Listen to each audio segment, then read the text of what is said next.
Hello everyone guys, आज के इस वीडियो में हम बात करने वाले हैं होम ट्यूशन में कितनी फ़ीस लेना चाहिए।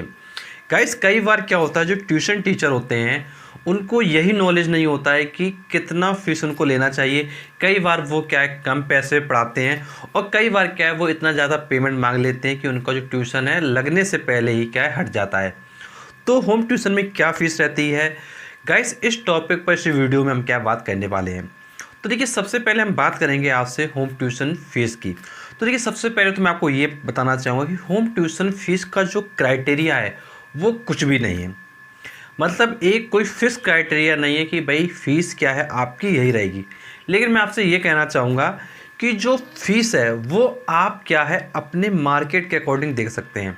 कहने का मतलब ये है, आप जिस शहर में रहते हैं, जिस गांव में रहते हैं, जिस सिटी में रहते हैं, आप वहाँ पर मार्केट में लोग क्या फ़ीस ले रहे हैं ये आपको क्या पता ज़रूर करना चाहिए। जैसे सपोज करिए, अगर हम बात करें दिल्ली की, तो देखिए दिल्ली में फ़ीस अलग है। अगर आप बात कर लें कानपुर की, कानपुर में फ़ीस अलग है। अगर आप बात करें लखनऊ की, तो वहाँ पर फ़ीस अलग है।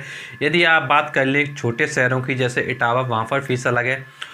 तो ओवरऑल क्या है कि हर शहर में जो फ़ीस है वो क्या है, अलग अलग है। अब देखिए, बात यहाँ पर ये है कि भाई अगर आप होम ट्यूशन पढ़ा रहे हो तो भाई आप कितनी फ़ीस लेंगे।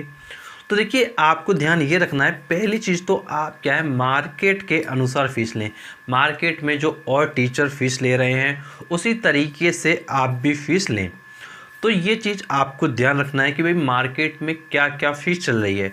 तो ये चीज़ें आपको अपने एरिया में पता क्या है, करना पड़ेगा। और उसको जब आप पता करेंगे तो फिर जो फ़ीस ले उस फ़ीस के अकॉर्डिंग आप क्या है, ले पाएंगे। और अगर आपको पता नहीं होगा तो कई बार क्या होता है कि भाई आप क्या है, मेहनत तो ज़्यादा करते हो लेकिन फ़ीस आपको क्या है, कम मिलती है। तो ये तो बात हो गई आपकी फ़ीस की। अब देखिए, कई बार क्या होता है, आप ये भी सोच रहे होते हैं कि भाई कुछ टीचर ऐसे होते हैं जो फ़ीस क्या है, बहुत ज़्यादा लेते हैं। वो जो फ़ीस नॉर्मल टीचर लेते हैं उससे कई ज़्यादा फ़ीस ले लेते हैं वो लोग। तो ऐसा कैसे पॉसिबल हो जाता है।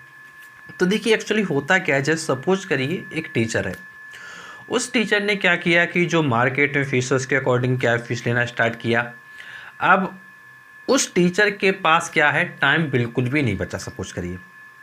अब उस टीचर के पास यदि बिल्कुल भी टाइम नहीं बचा और यदि फिर भी कोई कह रहा है कि भाई हमारे बच्चे को पढ़ा दूँ, तो वो क्या करेगा।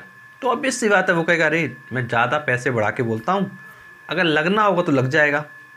तो वो टीचर क्या करता है, ज़्यादा पैसे बढ़ा के बोल देता है। और कई बार क्या होता है कि ट्यूशन लग जाता है। और जब वो ट्यूशन लग जाता है तो वो टीचर क्या है, टाइम को कैसे भी करके क्या मैनेज कर लेता है और एक कच्चे पेमेंट पे वो क्या पढ़ाना क्या स्टार्ट कर देता है।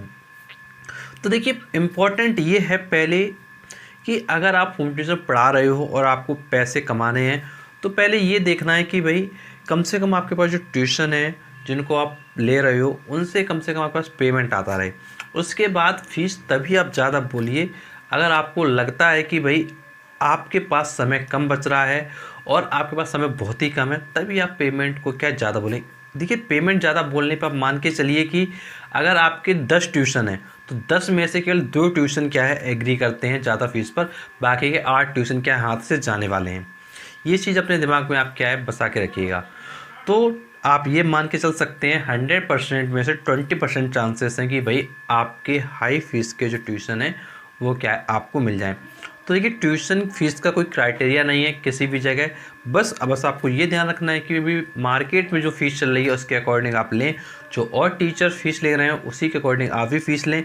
और यदि कोई टीचर बहुत ज़्यादा फ़ीस ले रहा है तो एक बात ये ध्यान रखिएगा कि उस टीचर को जो फ़ीस मिल रही है वो ज़रूरी नहीं कि वो फ़ीस उस टीचर को सभी ट्यूशन में मिल रही हो। कुछ ट्यूशन जो उनको लास्ट में मिलते हैं या कोई अर्जेंट में लगाता है, तो कई बार क्या है, टीचर क्या करते हैं, ज़्यादा फीस की डिमांड कर देते हैं। अब जैसे सपोज करिए कोई बच्चा है जो लास्ट टाइम पे मान लीजिए 1-2 महीने के लिए पढ़ने के लिए आया पेपर के समय में। अब देखिए, जब कोई बच्चा पेपर के समय पढ़ने के लिए आया और टीचर को ज़्यादा मेहनत करनी पड़ेगी उसको समझाने के लिए, तो टीचर कई बार क्या करते हैं, ज़्यादा फीस की डिमांड कर देते हैं। तो ज़्यादा फीस की डिमांड करने का रीज़न होता है कि भाई उनको क्या है, उस बच्चे पे क्या है, ज़्यादा मेहनत करनी पड़ेगी और कम समय में ज़्यादा चीज़ें उसको क्या सिखानी पड़ेगी।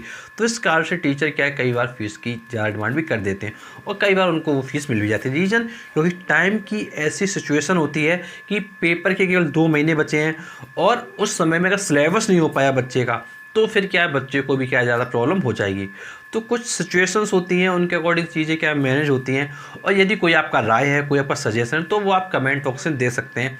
और मैं आपको बताना चाहूँगा वीडियो एंड से पहले, एक हमारे चैनल पे प्लेलिस्ट है, प्लेलिस्ट का नाम है होम ट्यूटर होम ट्यूशन। इस प्लेलिस्ट में जाकर आप school teaching, home tuition teaching, इसके रिगार्डिंग काफ़ी वीडियोस देख सकते हैं। और इस वीडियोस पाने के लिए चैनल को जरूर सब्सक्राइब करें, नोटिफिकेशन दबाएं, क्योंकि हम आपके लिए लाते रहते हैं। चलिए मिलता है आपसे नेक्स्ट वीडियो में, तब तक के लिए शुक्रिया।